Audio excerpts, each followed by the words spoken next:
This is a map of lost treasures. These pins on the map represents the final locations of treasures recorded in history. But for this video, we'll focus on these 5, which has significant value and history behind them. Let's start down here in South America, wherein the Inca people hid massive amounts of gold and silver from the Spanish invaders.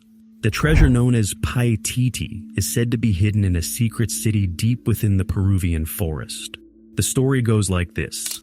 After the fall of Cusco in 1533, Spanish reports mention that Inca nobles and priests fled eastward into the Amazon with large amounts of treasure, most of which are gold and silver. A Spanish explorer named Juan Alvarez Maldonado, who led an expedition east of Cusco, described native accounts of wealthy settlements hidden in the jungles. His writings are often cited as one of the earliest mentions of Paititi. In recent years, with the technological advancements like LiDAR mapping, scientists are still finding traces of civilization hidden deep within the Amazon. Maybe one of them is hiding the treasure of the Inca people. While the Incas deliberately hid their treasure, the next story was a case of outright hijacking. Imagine an armored truck full of gold suddenly going off course.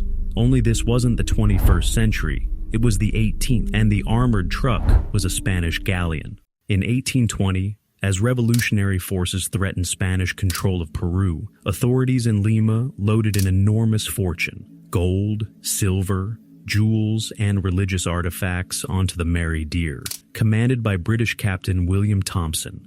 The treasure's estimated value today would exceed $1 billion.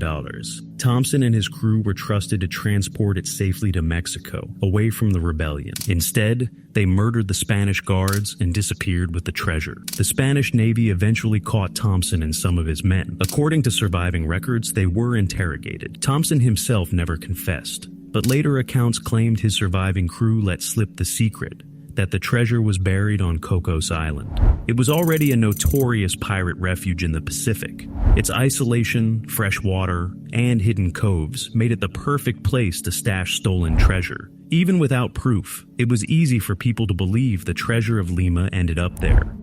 While there are only vague tales about the treasure of Lima's true location, the next story is even more intriguing because it begins with a cryptic map said to lead straight to the fortune. The legend dates back to the 19th century and has become one of the most famous lost treasure stories in North America. At its center was Jacob Waltz, a German immigrant who worked as a prospector in Arizona. He gained a reputation for producing small amounts of exceptionally rich gold ore, but he never revealed where it came from. When Waltz died in 1891, neighbors claimed he left behind cryptic directions to a hidden mine.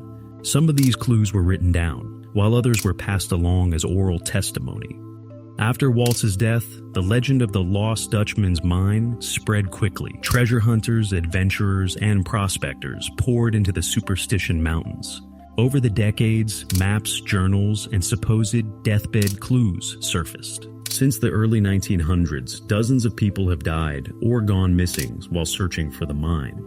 The mine's exact existence has never been proven, and the U.S. Forest Service has repeatedly warned against treasure hunting in the area.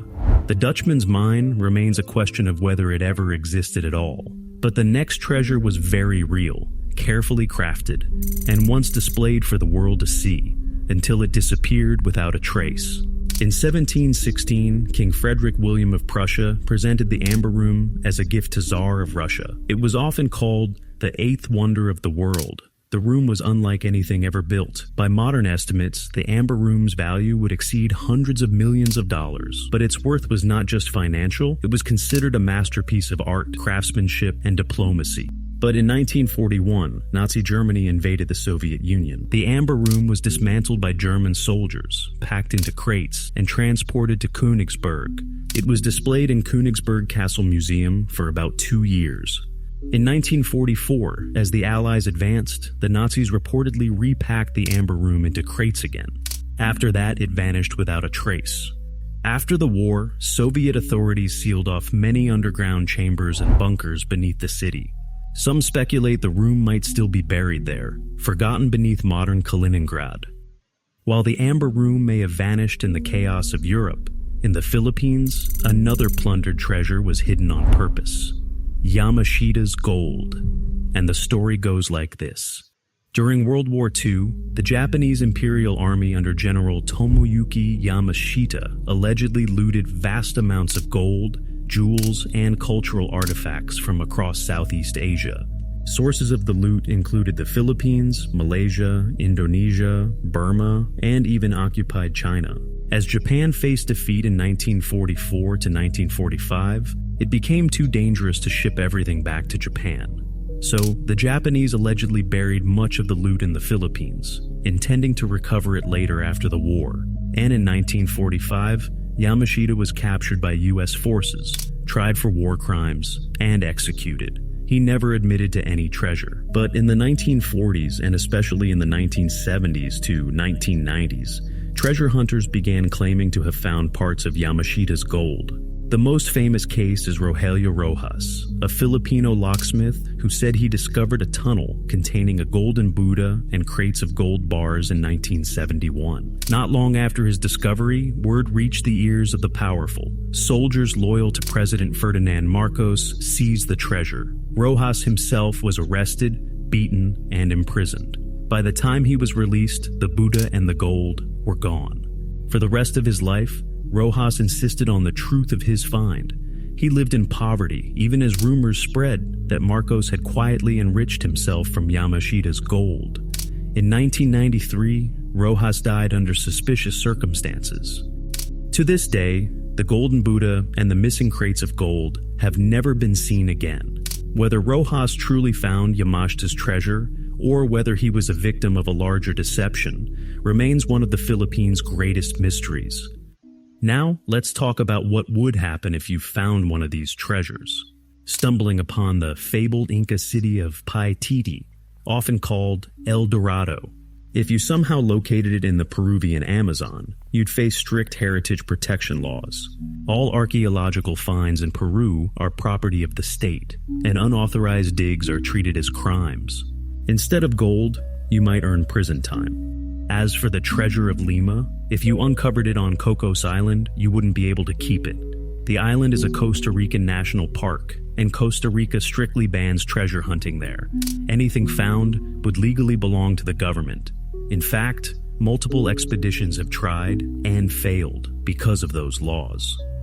Things gets even trickier for the Lost Dutchman's gold mine in Arizona. The Superstition Mountains are a U.S. federally protected wilderness. While prospecting is legal in some areas with permits, removing historical artifacts or digging in protected zones is illegal. And given that dozens of treasure hunters have died chasing it, you'd be risking more than just jail time. You'd be risking your life. Then there's the Amber Room. If you somehow uncovered the original panels hidden in a German bunker or shipwreck, international law would almost certainly kick in. As a priceless cultural artifact, it would be claimed by Russia as state property. Keeping or selling it would be treated as trafficking stolen art. Finally, Yamashita's gold in the Philippines. This case is especially controversial. Technically, any treasure found in the Philippines is split. 50% goes to the government, and the finder may receive a portion of the other half, but only if it's registered and recovered legally. Yet, because Yamashita's treasure is tied to war crimes and plundered loot, it could be claimed outright by the state or subject to international restitution laws. If you want to find these treasures, keep these things in mind so that you won't be disappointed at the end. If you like these kinds of videos, don't forget to like and subscribe. Until next time,